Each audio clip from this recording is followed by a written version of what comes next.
Wealth, power, and influence. JP Morgan had it all. He owned the first billion-dollar company. He dominated the country's most profitable industries. And on multiple occasions, the economy of the United States quite literally depended on the actions of JP Morgan. With a simple word or the stroke of a pen, he could save a company from collapse or doom it to bankruptcy. Hated by some, admired by others, there will never be another man quite like JP Morgan. This is his story.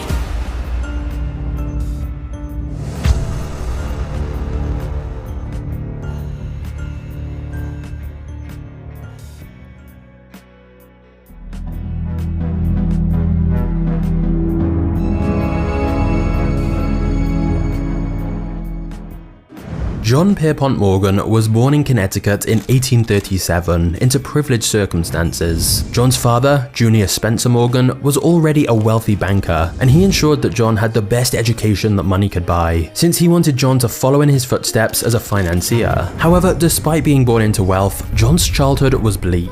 He was a sickly child. He regularly suffered from brutal coughing fits, migraines, seizures, and various diseases such as scarlet fever. His medical conditions meant he often couldn't play outside with the other kids. Instead, you'd find him inside studying or reading financial statements. In fact, at one point, John became incapacitated by rheumatic fever, and his father's solution was to send John to live by himself in the Azores Islands in the middle of the Atlantic Ocean. His dad believed the climate and salty air would help John recover from his condition, so John stayed on that island for nearly a year without any family, and when he was finally well enough, he continued his education. By 1857, John had studied in Boston, Switzerland, and Germany, and was now 19 years old and ready to enter the workforce. At this point, John's father was a junior partner at a London-based merchant banking firm called George Peabody & Co. And thanks to his father, John was able to get a job on Wall Street in the banking firm which looked after Peabody's interests in America. Part of John's job involved writing reports to his father's firm detailing the financial and political goings-on in America, which of course at the time was still an emerging market. However, from an early age, John's father feared that his son was too rash and hot-tempered to ever become a successful financier, and that he needed to learn restraint and responsibility. One example of this was in 1859 while on a trip to New Orleans. John made a seemingly reckless gamble by using company money to purchase an entire shipment of Brazilian coffee that arrived in port without a buyer. Even though John sold it and made a tidy profit, the senior members of the banking house, including John's own father, couldn't stand this kind of risk-taking. So in 1861, aged 24, John left the safety and security of an established firm in order to strike it out on his own, founding his own company which continued to act as an agent for his father's bank back in England. It was also that year that John married his first love, a frail young woman named Amelia Sturgis, and for a brief period, John was the happiest he'd ever been. However, Amelia soon came down with a persistent cough that was later diagnosed as tuberculosis. So right after their wedding, John took her on an extended honeymoon in the Mediterranean, hoping that the new climate might restore her strength, just like John's father had tried for him when he was younger. But it was no use. John's wife died just 4 months after their wedding, leaving John a widower at 24. Understandably, he was an inconsolable mess, and it's believed he never truly recovered from this tragic loss of his wife at such a young age. Immediately after losing her, John threw himself deep into his work more than ever. However, whilst John was going through his own crisis, so was the United States. Around this time, the American Civil War had broken out, and the 1863 Conscription Act should have meant John went off to fight, but he didn't. Instead, John paid $300 to be removed from enlisting and have a substitute stand in his place. That's not to say John didn't get involved in the war though. In fact, on the contrary, he profited from it hugely. One of the most notable examples was when he financed the purchase of 5,000 surplus Hall carbine rifles, at $3.50 each from the government, that were considered too old to use. But then the consortium who bought them made some minor adjustments and almost immediately sold the same rifles back to the government for $22 each. It was an over 600% increase in price, and thus, whilst it was a very lucrative deal for John to be involved in, this war profiteering was certainly not popular with the public or the government. But that was the least of his worries. John would soon be facing some much bigger controversies.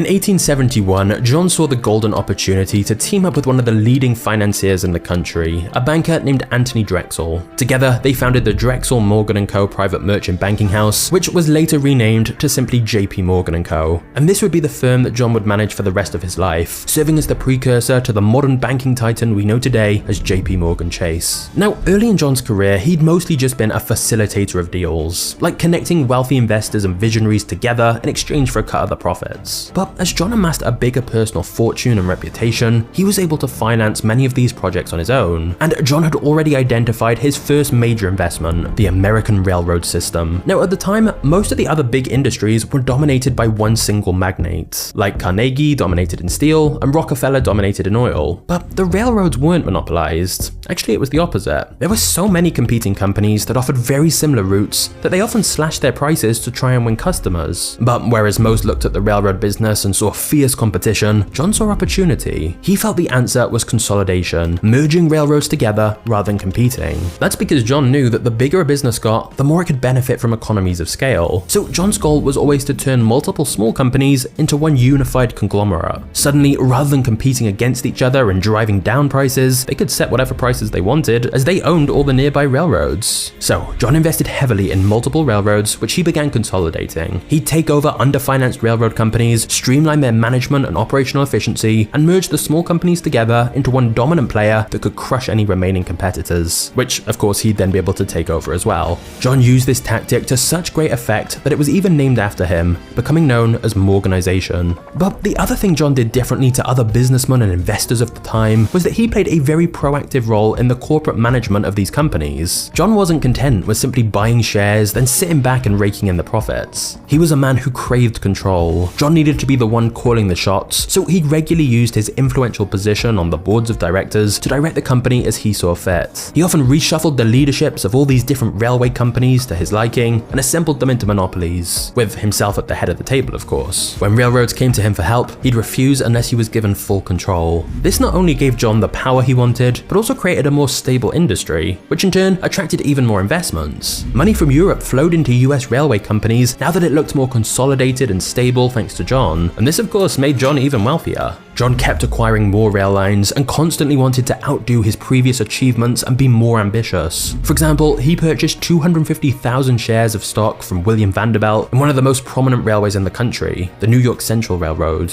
He then took things even further the following year when he executed the largest transaction in railroad bonds ever made in the United States, underwriting the sale of $40 million in bonds to finance the completion of the Northern Pacific Railroad. Before long, John owned 1/3 of all railroads in America, at a time where 60% of America's stock market capitalization consisted of railroad companies. In other words, John was no longer just a wealthy financier, he was literally shaping railroad conglomerates and being heavily involved in reorganizations and mergers, all of which grew his power and wealth further. And his growing reputation as a formidable titan of industry was matched by his intimidating appearance. John had a skin condition called rosacea that inflamed and ruptured the blood vessels of his nose, making it very red and disfigured, whilst he also had rhinophyma, which made his nose much larger and covered in pimples. John was actually very self-conscious about his appearance and got angry at being photographed. According to his grandson, whenever John had a portrait done, he always ordered them to redo his nose to make it look more normal, which is why it's not as noticeable in pictures of him. But his startling facial features, combined with his towering height and his aggressive way of speaking, all meant that John was an intimidating presence to be around. However, in 1901, it seemed John had finally met someone who would stand up to him, President Theodore Roosevelt. You see, John had just consolidated his Northern Pacific Railroad together with 2 other railways in the region and created a massive new holding company called the Northern Securities Corporation. And he'd been able to get away with these kind of monopolistic practices due to his close relationship with the current president, William McKinley. But then McKinley was assassinated, and suddenly Theodore Roosevelt became president, who took a very different view on what John was doing. Roosevelt ordered the Justice Department to file a suit against the company for violating the Sherman Antitrust Act of 1890. Whilst John fought this in court, the company was ultimately split up, and this was just the beginning of a very tense relationship between the two men. When John heard Roosevelt was going to Africa one year, John said,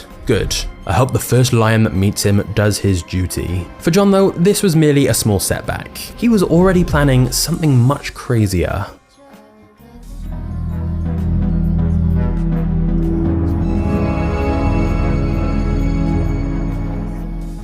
In 1901, Carnegie Steel was at its peak. It dominated the steel industry and was one of the most valuable companies in the country. But despite it netting $40 million a year, Carnegie was ready to retire and wanted to sell his company. But who could buy it? That's where John came in. He basically told Carnegie to name his price, and he did. $480 million, which would be more than any other business deal in history. And yet, John agreed on the spot, and later confessed he would have paid $100 million more. John made the landmark purchase in 1901, but this was just the beginning of his ambitious plan. He merged Carnegie Steel with the Federal Steel Company and a few other businesses to form US Steel, the world's first billion-dollar corporation, which had a market cap of $1.4 billion. Just to put that in perspective, all the manufacturing in the country was capitalized at a combined $9 billion. This deal gave John control over roughly 2/3 of the American steel production. So basically, two of the largest industries at the time were steel and railroads, and John had seemingly conquered both. And he didn't stop there. John helped finance Thomas Edison's early experiments with electricity. He then played an important role in merging Edison Electric with its competitors in order to create General Electric. And John was also influential in creating what would later become AT&T. John's talents for combining companies together and turning them into unstoppable giants was unmatched. But unfortunately, a crisis was about to begin.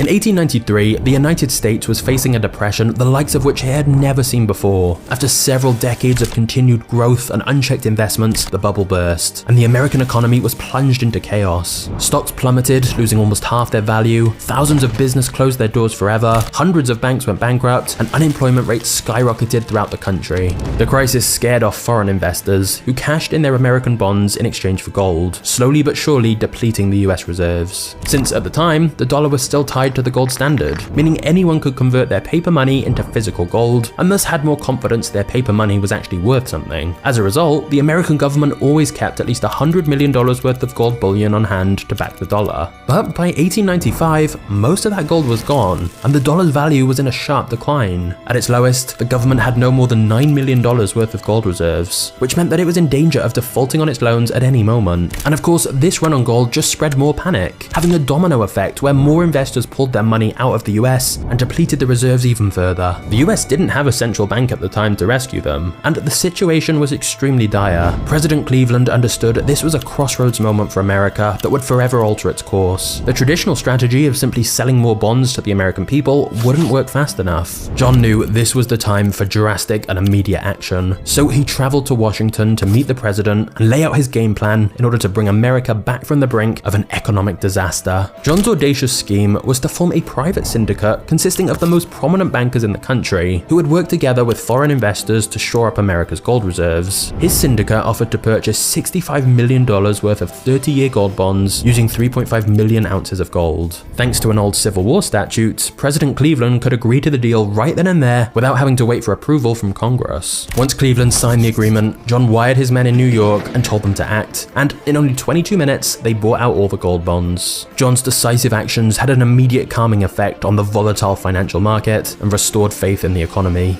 John had almost single-handedly saved them from total collapse. And of course, being the shrewd businessman that he was, he had also made a large profit from the enterprise by securing generous rates on the gold bonds that he purchased. And thus, whilst John had saved the day and helped bail out the government, it also raised concerns. It illustrated the vast influence and power of one single banker on the entire US economy, and some asked whether his motivations were really patriotic or simply opportunistic to line his own pockets. At the next election, the relationship between big banks and the government was a hot topic for the Democrats. But John and his banker friends donated heavily to the Republican nominee who won the election instead. So for now, John kept his close ties to the government. But this was not the only time that John was instrumental in stabilizing the American economy. In 1907, the country was facing another deepening financial crisis, which led to several banks being on the verge of bankruptcy, leading to hordes of people queuing up around the block to withdraw their money from their bank accounts. The government reportedly had to tell bank tellers to deliberately count the money slower to try and reduce the rate cash was being withdrawn, because if everyone pulled their money out at the same time, it could be catastrophic.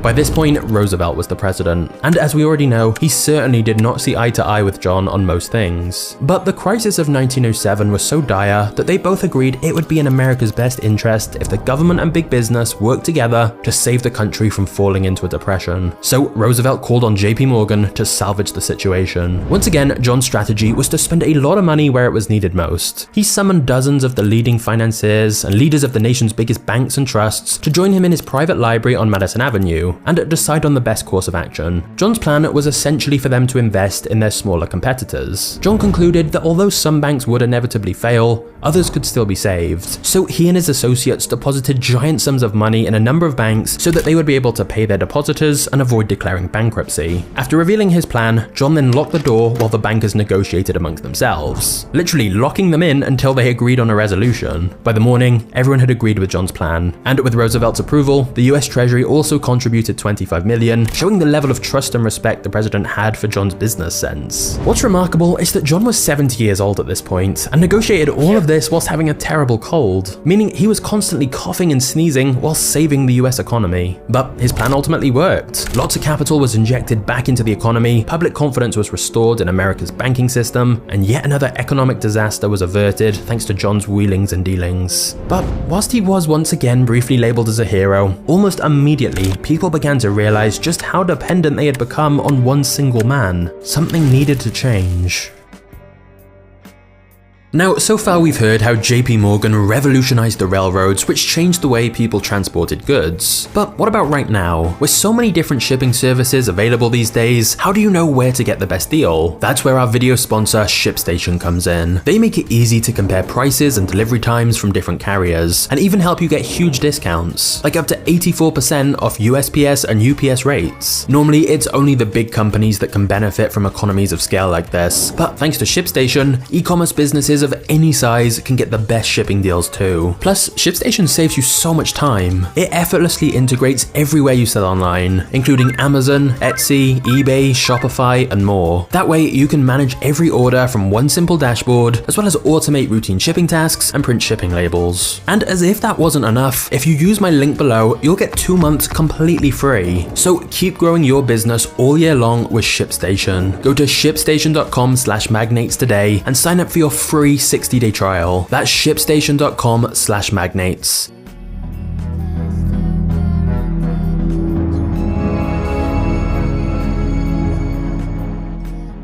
John was facing increased scrutiny. The age of the robber baron who could conduct his business unchecked and unimpeded was slowly coming to an end, as the American public was growing increasingly weary of a handful of businessmen wielding so much power and influence. John was summoned to testify before the Pujo Committee that wanted to investigate the true reach of Wall Street's money trust and its role in the American economy. John was front and center during the Pujo Committee hearings, and he became the face of Wall Street power. Despite his financial success, John's mental state was deteriorating. He had multiple nervous breakdowns, and he struggled to deal with the public's negative portrayal of him in the media. Ironically, he was actually due to board the Titanic for its maiden voyage, but due to health issues, pulled out at the last moment. Meanwhile, the Pujo Committee paved the way for the establishment of the Federal Reserve, since it was clear they couldn't just rely on a handful of ultra-rich and powerful individuals to step in and fix the economy. But John would never see the repercussions of this investigation, because months later, on March 31st, 1913, the 75-year-old financier died while on vacation in Rome. After his death, John's son took over the business and continued its expansion. In fact, even in present day, there are still concerns the bank is too powerful. It's undergone countless acquisitions and mergers over the year, something John himself would have been proud of, like mergers with Bank One, Best Earns, and most notably of all in the year 2000, the merger with Chase Bank to create JP Morgan Chase. With an estimated $3 trillion in assets, after 200 years of consolidation in the banking industry, JP Morgan Chase is the biggest bank in the world by market capitalization. And so, whilst opinion will be divided on John Pierpont Morgan, there's no doubt his legacy lives on. But personally, when it comes to the era of these industrialists, my favorite story is Cornelius Vanderbilt. Honestly, there was nobody quite like him. And so if you don't know his story yet, you've got to check this video out right here to see his brutal rise to the top. I'll see you there in a second. Cheers.